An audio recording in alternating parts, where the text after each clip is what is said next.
दोस्तों, आज की कहानी जो एक्सप्लेन करने जा रहे हैं उसे देखकर आपको इतना जरूर पता चल जाएगा कि इस दुनिया में माँ से बड़ा योद्धा कोई नहीं पैदा हो सकता है। कहानी की शुरुआत में हम एक शहर को देखते हैं जो भुखमरी और कड़ी मुसीबतों से जूझ रहा है। वहां पर खाने की कमी हो चुकी है, इसलिए सरकार ने अब यह फैसला किया है कि वो अब कुछ गिने चुने लोगों को ही अपने शहर में रखेगी और जो लोग बच जाएंगे वो उन्हें मार देगी। और ऐसे में वो पिछले 3 महीने से यही करती आ रही है। इसी बीच हम एक कपल को देखते हैं जिसमें लड़की का नाम है मिया और आदमी का नाम है जोनस। दोनों की 4 साल पहले शादी हुई है, लेकिन इन्होंने अपनी एक 2 साल की बेटी को खो दिया है, जिसकी वजह इनके शहर की गवर्नमेंट है, जिन्होंने स्कूल से आते ही बस को ही उड़ा दिया, जिसमें इनकी बेटी भी मारी गई। लेकिन ये दोनों नहीं चाहते कि इनके आने वाले बच्चे की भी साथ यही अंजाम हो। मिया अपनी प्रेगनेंसी के लास्ट स्टेज पर है और किसी भी समय वो एक बच्चे को जन्म दे सकती है। इसीलिए जोनस ने एक एजेंट से बात करके दोनों के लिए दूसरे देश आयरलैंड जाने का इंतजाम कर लिया है, जिसके लिए इन्हें एक कंटेनर में बैठाया जाएगा जो कि शिप में रखकर ओशियन के रास्ते आयरलैंड चला जाएगा।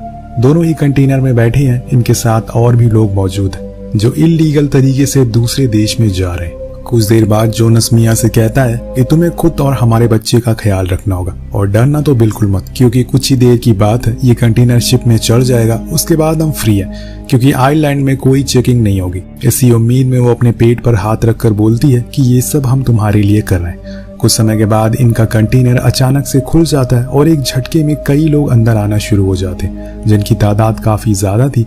और इसी अफरा तफरी में जोनस मिया से अलग हो जाती है। जब तक वो बाहर जाती तब तक गेट बंद हो चुका था, लेकिन यहाँ वो फौरन उसे कॉल लगाती है तो जोनस उसे शांत रहने को बोलता है और बताता है कि कुछ देर में हम शिप में होंगे, जिसके बाद मैं तुम्हारे पास आ जाऊंगा। और ये सुनकर मिया को थोड़ा सुकून मिलता है, लेकिन इतनी भीड़ में उसे खुद को संभालना मुश्किल हो रहा था, क्योंकि उसे खुद से ज्यादा अपने बच्चे की फिक्र थी। लेकिन क्या करे, वो मजबूर है। इसके बाद ये लोग शहर के बीच से होते हुए पोर्ट पर जाने लगते हैं। कंटेनर में बने कुछ होल से बाहर देखते हैं तो उन्हें अपने खूबसूरत शहर की ऐसी हालत देखकर तरस आता है कि कैसे एक इंसान दूसरे इंसान को मार रहा है, और इसमें बूढ़े और बच्चे भी शामिल हैं। खैर, अब ये लोग 2 घंटे के बाद पोर्ट पर पहुंच जाते हैं, लेकिन यहाँ पर इन्हें सबसे बड़ी मुसीबत का सामना करना पड़ता है, जो कि था चेकिंग। मिया बाहर देखती है तो वहां पर बहुत सारे पुलिस वाले खड़े हुए थे, जिसमें से एक बंदा आकर गेट को खोलता है। लेकिन तब तक ये सारे लोग उस कंटेनर के अंदर बने एक सीक्रेट पैसेज में छुप जाते हैं, जो कि बाहर से दिख नहीं रहा था। लेकिन सीनियर ऑफिसर को कुछ शक होता है, इसलिए वो उस पूरी ट्रक को बड़े ही ध्यान से देखता है और उसे कुछ गड़बड़ दिखती है। वो एक गोली चलाता है जो जाकर पीछे लगती है, यानी कि इसके पीछे भी कुछ है। वो अंदर बैठे लोगों से कहता है कि मुझे पता है कि तुम लोग यहीं छुपे हो, इसलिए बेहतर है कि सब लोग बाहर आ जाओ, वरना मैं एक एक करके सभी को मार डालूंगा। कुछ देर हो जाती है, लेकिन कोई बाहर नहीं आता। तो वो अपने आदमी से गोली चलाने को बोलता है और तभी एक लड़की बाहर आ जाती। लेकिन इतनी देर में मिया वहां रखे हुए एक बॉक्स पर चढ़ जाती है जो थोड़ी ऊंचाई पर था, जहाँ पर इन लोगों की नजर नहीं जाती। सीनियर ऑफिसर ऑर्डर देता है कि सबको मार दो, जिसके बाद वहां पर अंधाधुंध गोलियां चलना शुरू हो जाती है। कुछ सेकंड तक बस गोलियों की खोखे गिरने की और लोगों की चीखों के अलावा कुछ सुनाई नहीं देता। और वहीं मिया ऊपर अपने मुंह पर हाथ रखकर चुपचाप लेटी रहती है। सबके मर जाने के बाद वो सबकी लाश को समुद्र में फेंक देते हैं और फिर गेट को बंद कर दिया जाता है। अब इस पूरे कंटेनर में अकेले मिया ही थी। वो सबसे पहले तो जोनस को एक वॉइस मैसेज भेजती है कि उन्होंने सभी को मार दिया, पर वो छुपी है, जिसके कुछ देर बाद उसके कंटेनर को कार्गो शिप पर लोड कर दिया जाता है जो आइलैंड जाने वाला है। तो वो जोनस को कॉल करती है, लेकिन उसका फोन तो स्विच ऑफ बता रहा था। वो फिर से उसे वॉइस मैसेज सेंड कर दिया कि अब वो शिप पर लोड हो चुकी है, तुम कब आ रहे हो। लेकिन उसका कोई जवाब नहीं आता। यहाँ पर शायद उसे भी उन लोगों ने मार दिया होगा, क्योंकि चेकिंग तो सभी कंटेनर की हुई होगी। लेकिन क्या पता कोई चमत्कार हो जो जोनस को बचा ले। बस यही दुआ मिया के दिल से निकल रही थी। कुछ देर बाद जब शिप चलना शुरू हो जाता है तो मिया वहां पर पड़े हुए कुछ सामानों को चेक करती है, जिसमें उसे एक टॉर्च मिलती है, जिसे वो जला लेती है और खुद के ऊपर एक ब्लैंकेट डाल लेती है और सोने की कोशिश करती है। अब यहाँ से उसका सफर बहुत लंबा होने वाला है। अब आधी रात को मिया की जब आंख खुलती है तो वो उस होल से बाहर देखती है। उसे पता चलता है कि उसका शिप तो भारी तूफान में फंस चुका है और धीरे धीरे वो तूफान इतना बढ़ जाता जिससे कि उसे डर सताने लग गया था। वो देखती है कि एक एक करके उस पे सारे कंटेनर गिरना शुरू हो जाते हैं और इन सब में उसका भी कंटेनर होता है। और जैसे ही वो कंटेनर पानी में गिरता है उसे एक तेज का झटका लगता है, जिससे वो वहीं बेहोश हो जाती है। जब कुछ देर बाद उसकी आंख खुलती है तो वो अपने चारों ओर देखती है। कंटेनर में पानी भर चुका था और सारे खून बह रहा था। फिर वो होल के बाहर देखती है तो उसका कंटेनर समुंदर के बीचों बीच तैर रहा था, जो कि बहुत ही डरावना था, क्योंकि ऐसे में वो कैसे खुद को जिंदा रख पाएगी। और इसी बीच वो सबसे पहले तो जोनस को कॉल लगाने की कोशिश करती है, लेकिन अफसोस कि उसका फोन टूट चुका था। लेकिन वो अपने दूसरे फोन से ट्राई करती है, पर वो अभी भी कॉल नहीं उठा रहा था। और तभी अचानक से उसे कुछ लोगों की चीखने की आवाज आती है। वो होल से बाहर देखती है तो वहाँ उसे वही ग्रीन वाला कंटेनर दिखाई देता है जिसमें उसे जोनस को जाते हुए देखा था, लेकिन इसी समय वो पानी में डूब रहा है। वो उसे फिर से कॉल लगाती है, पर कोई फायदा नहीं होता और देखते ही देखते वो कंटेनर उसकी आंखों के सामने ही डूब जाता है। और खुद के सामने जोनस को ऐसे मरता हुआ देखकर वो पूरी तरह से टूट जाती है, क्योंकि अब वो अकेली पड़ गई और जो एक उम्मीद बची थी जो उसे जिंदा रख रही थी, लेकिन अब वो भी जा चुकी है। इसलिए एक बारी तो वो खुद की जान लेने की भी कोशिश करती है, लेकिन तभी उसे याद आता है कि उसके अंदर एक दूसरी जान भी पल रही है और उसे जोनस को दिया हुआ वादा भी तो पूरा करना है। वो चाकू को फेंक देती है और ऐसे ही बैठे बैठे उसकी आंख लग जाती है। जब वो दोबारा उठती है तो देखती है कि वो अपनी जगह से आगे सरक कर आ गई है और उसके ऊपर एक कंटेनर लटक रहा है। दरअसल अब यहाँ पर पानी भर चुका था, इसलिए कंटेनर एक तरफ झुकता जा रहा था। अगर ऐसे ही पानी भरता रहा तो वो डूब जाएगी। वो सारी कोशिश करती है, लेकिन अफसोस कोई फायदा नहीं होता, क्योंकि कुछ ही देर बाद पूरे कंटेनर में पानी भर जाता है और उसका वहीं दम घुटना शुरू हो जाता है। देखते ही देखते उसकी मौत हो जाती है। रुकिए जरा, तभी अचानक से उसकी आंख खुल जाती है, क्योंकि ये बस उसका एक सपना था। जब वो उठती है तो देखती है कि अब असलियत में भी पानी भरना शुरू हो गया है और वो तरकीब लगाती है कि एक होल से पानी को बाहर करती है, जिसके बाद वो कुछ टेप्स को उन होल को बंद करती है जिसमें से पानी अंदर आ रहा था, लेकिन इससे कोई फायदा नहीं होता। अब इसके बाद वो उन कंटेनर्स को खोलना शुरू करती है, क्या पता उसके अंदर उसे कुछ मतलब का सामान मिल जाए, पर उसमें कोई खास सामान नहीं था। अब किसी में उसे टिफिन बॉक्स मिलता है तो किसी में ईयरबड्स, किसी में वाइन्स की बोतल, जो कि शायद आगे जाकर उसके किसी काम में आ सके। अब पहला काम, वो अपने फोन को टिफिन बॉक्स में रख देती है ताकि वो गीला ना हो। उसके फोन पर एक अननोन नंबर से कॉल आती है। जब वो उसे पिक करती है तो वो कोई और नहीं बल्कि जोनस होता है। जी हाँ, जिसकी आवाज सुनकर वो बहुत खुश होती है कि वो अभी भी जिंदा है। वो उसे बताता है कि उसके ड्राइवर ने उन्हें कहीं सिटी के बाहर लाकर छोड़ दिया है, पर जब वो मियाँ की हालत के बारे में सुनता है तो हैरान रह जाता है। पर वो उसे दिलासा देता और हिम्मत रखने को बोलता है कि तुम्हें खुद को जिंदा रखना होगा, मैं तुम्हें जरूर बचाने के लिए आऊंगा। उसकी आवाज सुनकर मियाँ को थोड़ी सी उम्मीद मिलती है। कुछ देर बाद अब मियाँ का लेबर पेन भी शुरू हो गया था और तेज तेज बिजलियां कड़कने लगती है। थोड़ी देर बाद कंटेनर दोनों ओर से हिलना शुरू हो जाता है और इसी में मियाँ को लेबर पेन भी शुरू हो चुका था। वो बहुत कोशिश करती है कि कैसे भी करके खुद को रोक ले, लेकिन ऐसा हो नहीं पाता। इसी तूफान में वो एक बेटी को जन्म देती है जिसका नाम वो नोहा रखती है, लेकिन यहाँ नोहा को कोई दिक्कत ना हो इस पानी में, इसलिए वो उसे लेकर वहीं रखे एक बड़े से बॉक्स में बैठ जाती है। उसका ख्याल रखती है, पर अब उसका खाना धीरे धीरे खत्म हो रहा है। ऐसे में जितना भी बचा हुआ खाना पानी है उसे कम खाना पड़ेगा, क्योंकि अब उसे अपनी बेटी को भी कुछ खिलाना है। अब यहाँ वो बार बार निक को भी फोन करने का ट्राई करती है, लेकिन उसका फोन नहीं लगता।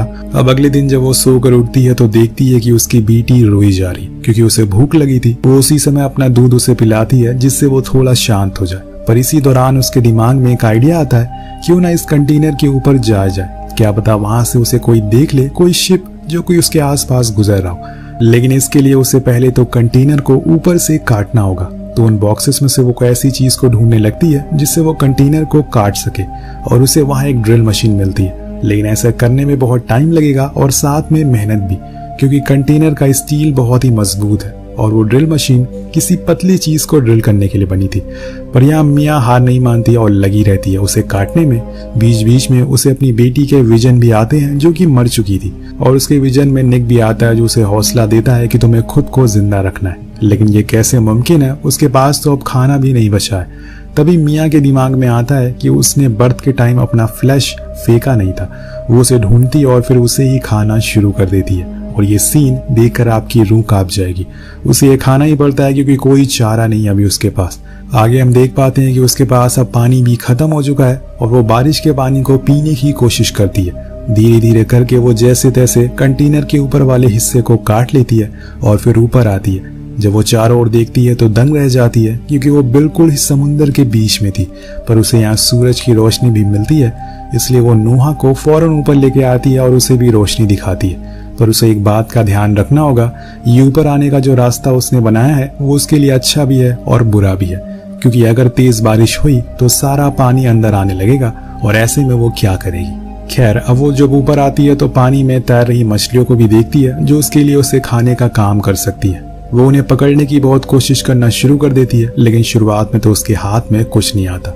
उसी बीच उसे आसमान में एक प्लेन भी दिखाई देता है, जिसके सिग्नल देने के लिए वो नीचे टीवी पर लगे ग्लास को तोड़कर ऊपर फौरन लाने की कोशिश करती है, लेकिन ऐसा करने में उसके पैर में गहरी चोट लग जाती है और इससे वो चीख पड़ती है और इतने में वो प्लेन भी वहां से निकल जाता है। हम देख पाते हैं कि वो जख्म बहुत ही बड़ा था। वो नीचे जाकर अपने उस जख्म को ठीक करने की कोशिश करती है।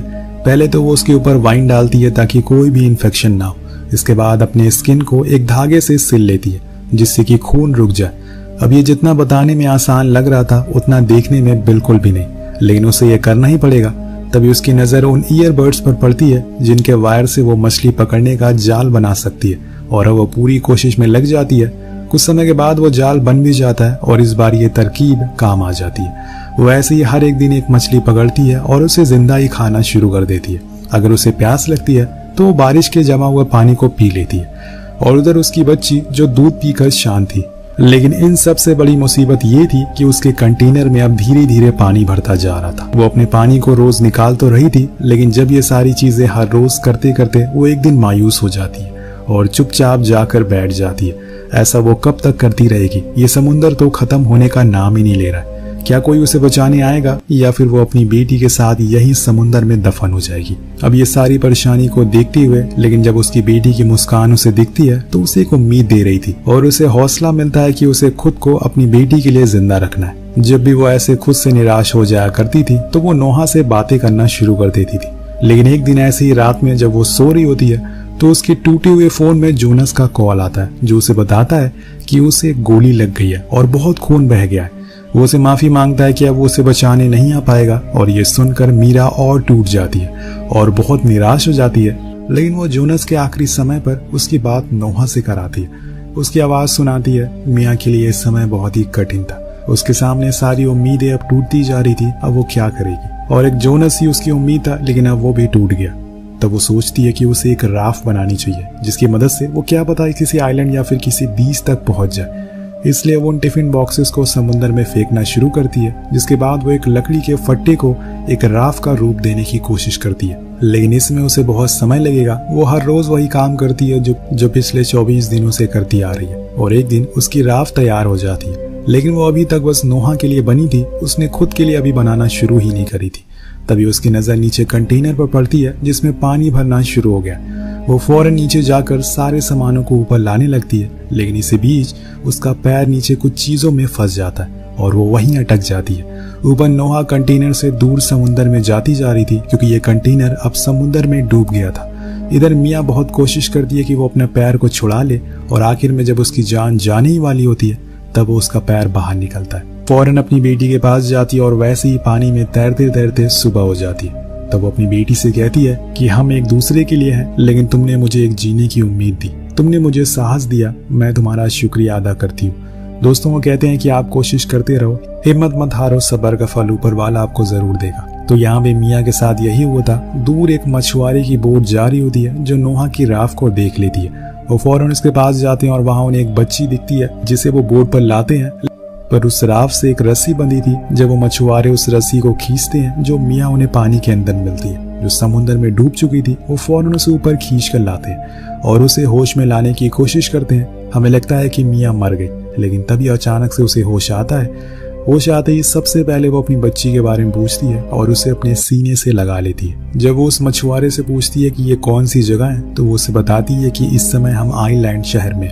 और ये सुनकर मियाँ की आंखों में आंसू आ जाते हैं कि उसने और उसकी बेटी ने कर दिखाया, जिसके साथ ये कहानी का यही अंत हो जाता है। दोस्तों एक माँ ही है जो दुनिया की हर परेशानी से लड़ सकती है और अपने बच्चों के लिए। ये कहानी आपको ये सिखा देती है। कहानी कैसी लगी नीचे कमेंट करके जरूर बताएगा। मिलते हैं अगले वीडियो में। Peace out.